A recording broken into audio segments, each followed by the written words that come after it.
Yep, yep, yep, yep, yep, yep, yep, yep,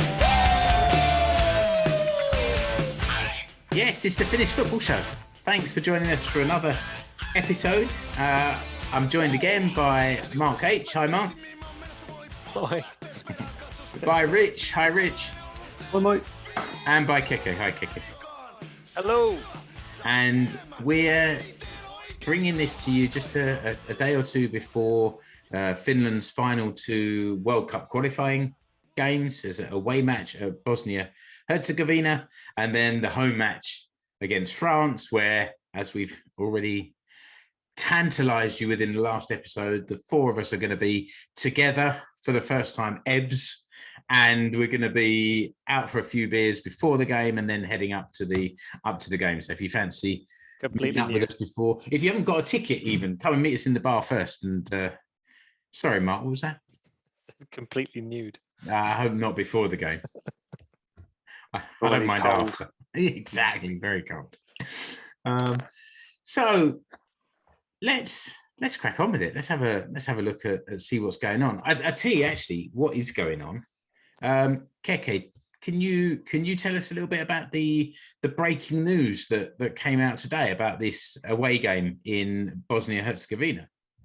Yeah, well, unfortunately, it doesn't make for pretty reading or listening, I'm afraid. There's an escalating situation in Bosnia-Herzegovina with some Serbian separatists from Republika Srpska who are pushing for some more political influence or political power or you know a separatist nation within Bosnia-Herzegovina.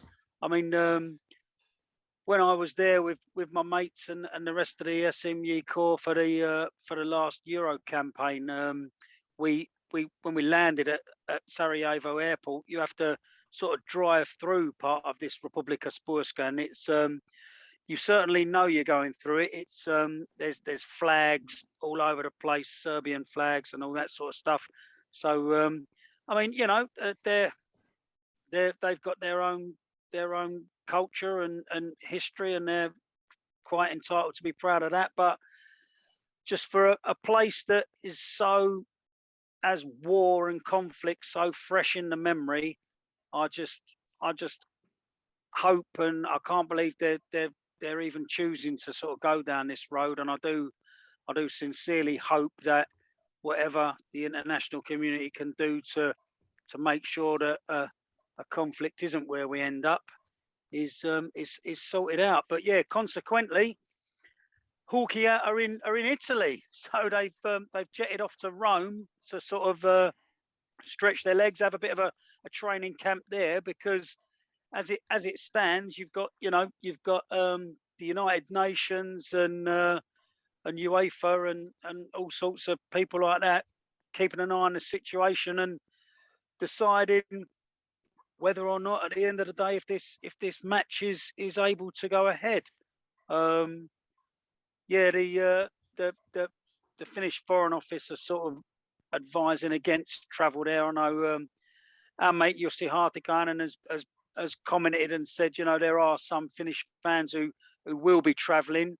They're currently unsure if the match does go ahead, even if they'll be allowed in the stadium. And I know that Jussi has been in touch with UEFA to say, you know, he certainly thinks if the match does go ahead that isn't fair, and that Finnish fans who have travelled should be admitted to the ground. So yeah, it is a breaking news story, and we'll obviously keep you updated across our socials as we get more news. But yeah, I hope the game is able to go ahead, and I hope that the people in Bosnia-Herzegovina and the surrounding areas can sort themselves out over a cup of coffee. I will say now that before publishing this before the games, if there is any news, I will edit it into the recording now. Wiltshire here. So, as promised, here's your update. It seems the game is going ahead in Zenica as advertised. It's been announced that some of the Huuhkajat fans will be allowed in, but nobody under 7. So if any kids were planning to travel, that won't be allowed. But it seems, fortunately, at least for the time being, the political situation is okay, and the game will be going ahead as planned. Okay, back to the show. Okay, good stuff. Thanks. But I can also say that the situation in Bosnia-Herzegovina because of COVID anyway means that the likelihood of any away fans being let into the ground is really low. So they're like, for those that have travelled, I think the general guidance is they won't get into the stadium when the game starts. And the general UEFA protocol for political unrest is to shift the match to a neutral venue with no fans. So if it does kick off or the situation is deemed to be unsafe, the first course isn't that they'd postpone it, it would be that they would shift it. So they'd probably move it over the border to Italy's not a bad place, but Slovenia or Croatia or somewhere sort of not too far away, and they'd play in a neutral stadium. So we'll keep up with that, and I mean Wiley.fi is a good place to get Finnish news in English. I've put a link in the notes to the story we're referring to today. So keep your eyes peeled. That said, we are expecting the game will be played somewhere. So let's have a look at the Huuhkajat squad for these two games. We exchanged a few messages when the squad was announced, and to my eyes, there weren't any huge surprises in there. But obviously, there's always a few sort of omissions or people coming back. So let's go to you first, Mark. What caught your eye? O'Shaughnessy and Uranen are back. I think we missed them in the last set of games. I think we weren't as solid defensively. I think we started to see a bit of the age in Johanna Toivio and O'Shaughnessy, like we said in the previous episode, that he finished the season really strongly for Hoiko in spite of the troubles in Europe. So it'll be good to see him. He'll probably fit straight back into the defence, and Uranen coming back in at left back or left wing back. That should also it'll probably put us back into that 3 at the back, sort of stable away from home formation where they try to block everybody off and hit on the counter. It's nice to see Albin Granlund retain his place as well after he made his way back into the squad. I thought he had an absolutely cracking game last time out. So it's nice to see Albin back in the squad as well. Yeah, we've talked about Nikolai Alho before. That I think he's a very good winger, and I think he's still learning his trade at wing back or in his defensive positions. And Granlund's just a far safer pair of hands. Yeah, Rich, was there anything with the squad that caught your eye? I suppose in terms of caught my eye, I mean, Tim Sparv's still not back. He only played a few minutes here and there for Hoiko, and before the last squad, Riva said he wasn't fit enough. He's not match fit. He's not match sharp. He's not going to play. What this means in the long run, who knows? Thomas Lamb has kept his place after he was physically on the pitch against Ukraine. Leave it like that. And I mean, Alicia Schuller's there. It's a fairly strong squad. It's a shame Juhani Oyala, who got his way back into the squad, he was injured for Motherwell at the weekend. So Miro Tenho of Hoiko has been called up as a replacement, which is nice to see that Rive's using domestic-based players, albeit as backup, and he's unlikely to feature, but still, it's nice to see. That's about as strong as a squad as we're going to get. You've got players in a little bit of form. Robin Ludd is still scoring goals in MLS. Pookie finally got another goal for Norwich, which got their manager sacked somehow. They won a game, but too little, too late. Pookie's getting his scoring boots just in time. But it'd be interesting to see. As we talked about before, we're in a position where Finland have this playoff place in their own hands. If they beat Bosnia on Saturday, then they go into the game against France, world champions, beating them last year.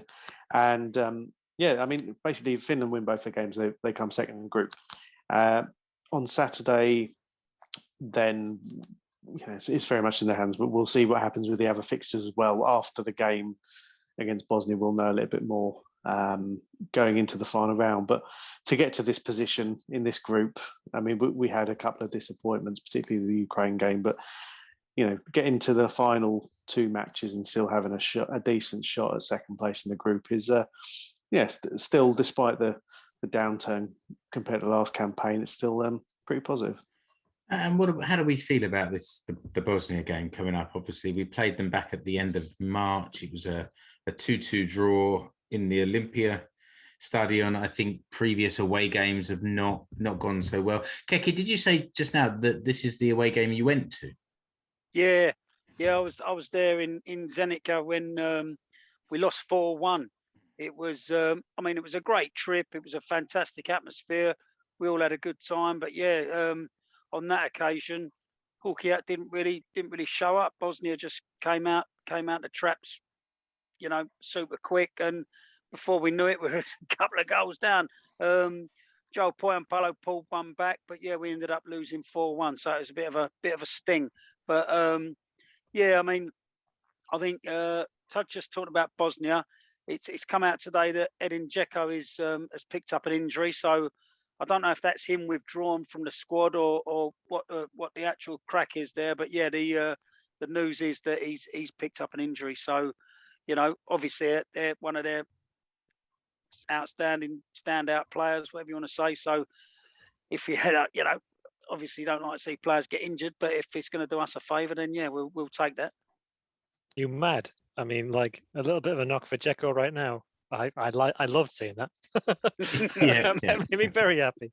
No, but it's nothing terminal, just something to keep him out of the game on Saturday. Yeah, but Bosnia, they're a team that's struggling. They haven't really. I mean, they hit their peak about 6-7 years ago, something like that, and they've still got that same crop of players who are talented, but they're on the other side. Usually, they're on the other side of their career. They don't have a lot kind of coming through the ranks. So you look at them and think it's always going to be hard to go away from home and pick something up. But I don't know. It's not beyond the realms of possibility. It's not a world-beaten squad. I think we're 60th in the FIFA rankings. These guys are 54, something like that. So they're there and thereabouts for where we are in terms of their capability. And I think Pukki got his goal. Force was Pukki against Force was actually the first time. When was the last time 2 Finns played each other in the Premier League? That would have been more than a decade ago. Enkelman, maybe. They weren't both on the pitch very long though, were they? 10 minutes. It was something like that. Before, but Forrest looked like he looks good at Brentford. He's still moving pretty well. I mean, he's sort of struggling for minutes and opportunities, but he seems hungry. So cross the fingers. I think we can get something there. I mean, a lot of the squad are playing well. I mean, Niskanen's doing okay at Dundee United.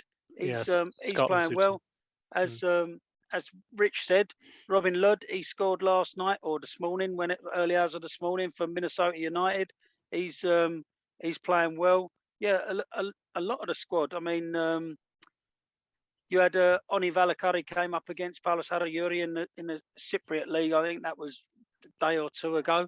But and Northeast Harajuri's new side came out on top there. But Valakari he's been scoring in Cyprus.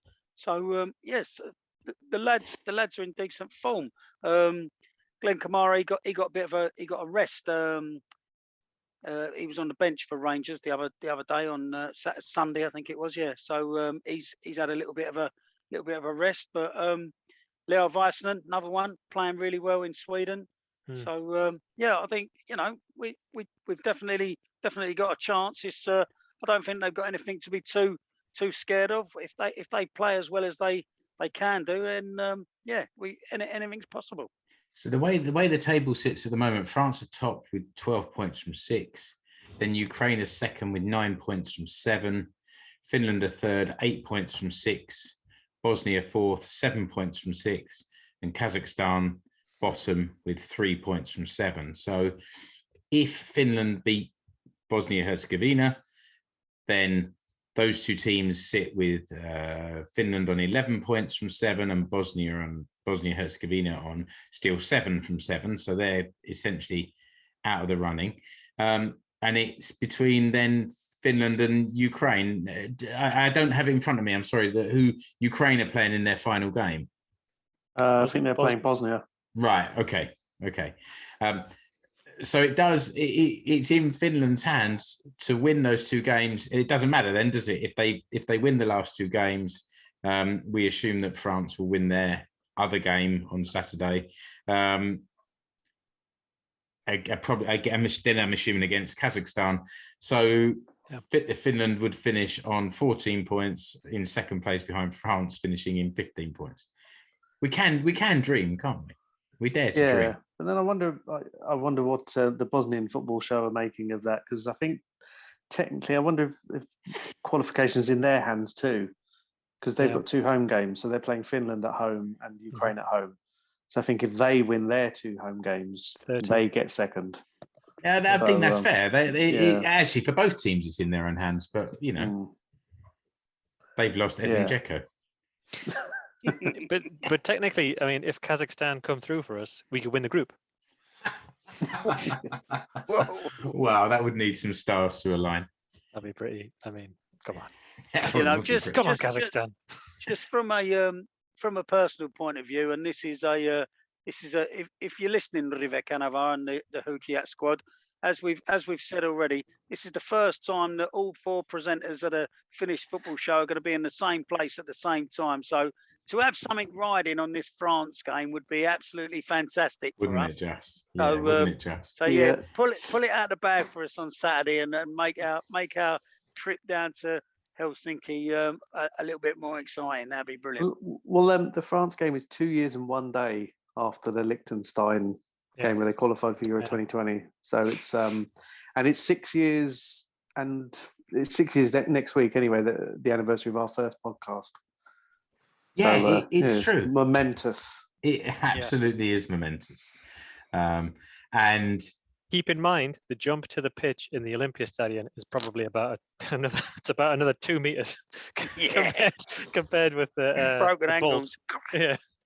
There'll be a few broken ankles if Finland make it, and there's a pitch invasion there. Yeah, I think that's true. Let's have a quick little break, and while we do that, as we're on the theme of Huuhkajat, I thought I'd just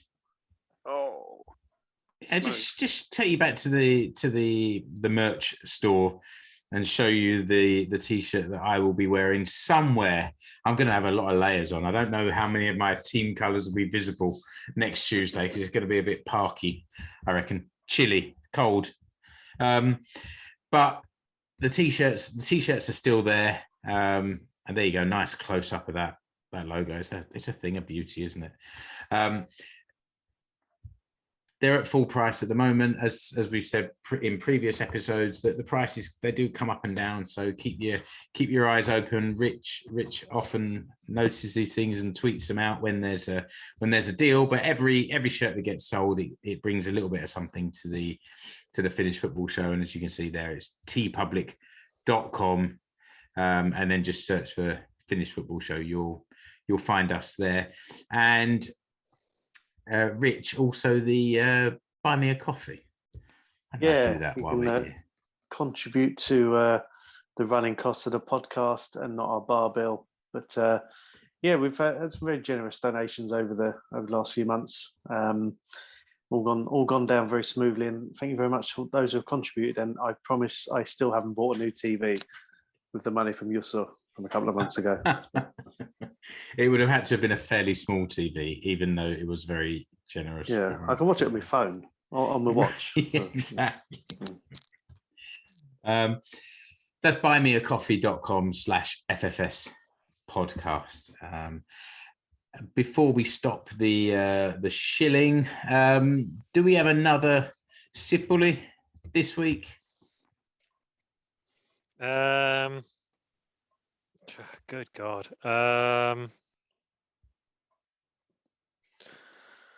Let's scrap it. I'll edit it out, Mark. No worries. Don't worry. Hang on. Yeah, that's what you need. For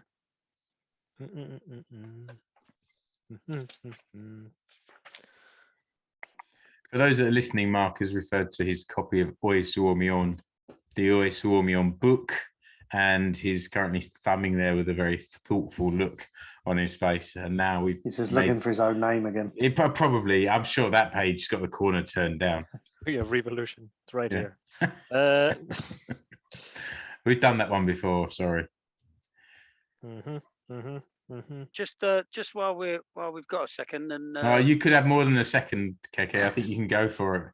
and while we're talking about, obviously our focus at the minute is on Huuhkajat and what those guys are up to in the next couple of days. But for those of you who are interested in the women's game, the Helmerit tickets for Euro 2022 are now on general sale. I believe there was some sort of early bird tickets for SMU core members, and and then there's also the UEFA ballot. But I think you can get some tickets now with a Helmerit code and get yourself tickets for the matches in Milton Keynes there. So we'll be going, won't we, Rich? Yeah, the Style Council said was it come to Milton Keynes? Yeah. Where they filmed Superman 4 and having such abominations. So it's going to be. Unfortunately, it's Milton Keynes, where the last time I went to Milton Keynes to see Finland play, I was racially abused. You were. I was called a Finnish C word. Okay. It's weird. It's the tickets are on sale. I think the ballot's still open for another 10 days or whenever this goes out. If you can actually buy tickets for the Finland, I think they're in the Finland enclosure. I think Finland each team have got 2,000 tickets for their own fans in the Milton Keynes Bowl Dome, whatever it's called. And can we stop saying that word as a Wimbledon fan? The thought of anyone having to go to Milton Keynes, and the fact that you two are going to go there 3 times in the space of 10 days, it's just appalling. Well, I just love roundabouts and concrete cows. Well, then you're going to the right place. Yeah. And franchise football clubs and soulless empty bowls of a stadium. But I made my point. It won't be empty that day. It'll be full of a lot of raucous Finland fans, won't it? Well, that's true. But I would really. It sounds silly, but I would, even if I was over there at that time, I would have real difficulty bringing myself to go there. And the fact that all 3 games are there, it's going to hurt my eyes just watching it on TV. It's a weird one because I think the other games in the group are being played at Brentford. So obviously, from our point of view, it's a little bit nearer. And I went to Brentford Stadium for the first time quite recently. It's an interesting stadium. It's just nice to be there, isn't it? Yeah. I did also have to talk a little bit, just as a reminder, about the Helmerit World Cup qualifiers, because we covered the past 2 matches, and hopefully the listener are liking these sort of shorter format shows where we get together soon after the game and just have a quick chat through what's been going on, trying to get them out quickly and keep them timely. Although, as we discussed before we recorded, my brain seems to get wiped as soon as we talked about it. I've forgotten it, so that's why it's good to get it recorded quickly. But on the 25th of November, so in about 3 weeks' time, Finland play away to Sweden, Women's World Cup qualifier, and it's I think 7:30 kickoff in Finland. So that's another one that's worth watching. As we previously discussed, 3 games played by most of the teams in the group. Sweden are top with 9 points, Finland second with 6, Slovakia third with 3 points, and Republic of Ireland fourth with 3 points, but they played 1 game less. And Georgia bottom with no points. Mark, you went quiet apart from the sound of pages being vigorously thumbed. Yep. Did you find anything? Sundit. Yep. And please elucidate, what is Sundit? Sundit are sarvisuojat, or shin pads. Right. Okay. There you go.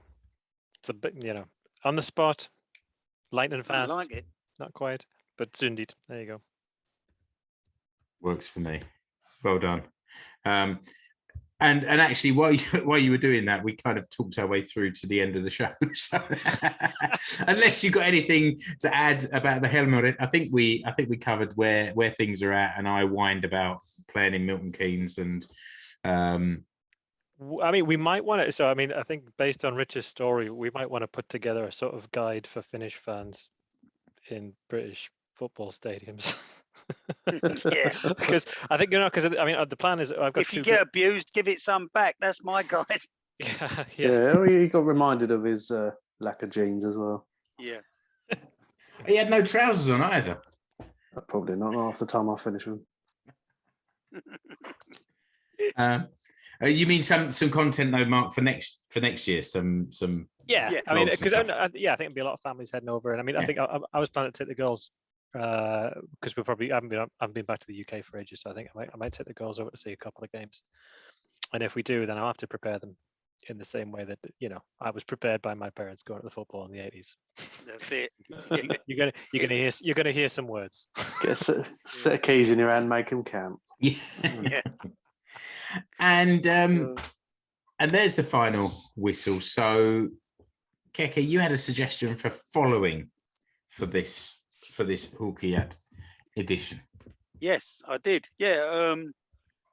My suggestion for following was, as we touched on, Juhani Ojala has pulled out of the Huuhkajat squad to be replaced by Miro Tenho, fresh from his Veikkausliiga winning heroics, and he's over there on Instagram. So yeah, get yourself over on Instagram, and as well as following the Finnish football show, you can follow new Huuhkajat squad member Miro Terho. So maybe he'll take us behind the scenes of his sort of call up to the squad. Let's see. Yeah. So get yourself over there, give Miro a follow, give us a follow, and yeah, we'll keep you updated with what's happening across Finnish football. Yeah, we will. I've said this many times before, but Keke's Instagram page is very good and is a source of goal scorers and just general news and bits and pieces from across the world of Finnish football. So good on you, Keke. We've also got the Facebook page where we share our content, and then the Facebook group where again we share stuff from around the stories from the world of Finnish football, and then the YouTube channel where you'll see this video and all the previous episodes as well. We've had one or two recently that have been audio only for boring technical reasons, but you certainly don't follow us to watch us, and if you do, it's a doctor. Yeah. You can also follow us on Twitter. I'm at Explore Finland, although you'll probably get more out of me on Facebook if you want to find me on there. Keke, where are you on Twitter? At Keke Mullari. Yeah, I shall be tweeting out as you can watch me as I make my way over to Helsinki early on Tuesday morning. And Rich? At Escape to Swarmy, I'll be tweeting my way over to Finland a couple of hours afterwards. And you're travelling with one of the listeners as well. Yeah, Jamie, friend of the show, fellow Finnish School of London parent. Okay. We're travelling over. It wasn't planned. It happened to be on the same flight, but he's going to the game as well. So yeah, we're going to catch up. He was a wearer of one of the Finnish football show T-shirts when we met to watch the Belgium game in the pub during the summer. Yeah, he wore his Ilves coloured FFS shirt. So good on you. So we've got one listener that will be there in the pub with us before the game anyway. That's something. Yes. Jamie, I'll have my microphone out ready to get some words of wisdom from you. Another British man with a Finnish wife. Yeah, another one. Who knew? Yeah. And Mark, where can people find you on Twitter? At FC Swarmy. Very good. Good stuff. Thanks, everyone, for joining. And until the next episode, which will probably be a quick match report from Bosnia-Herzegovina, wherever the game is played. Thanks for listening. See you again. Bye, everyone. Hello.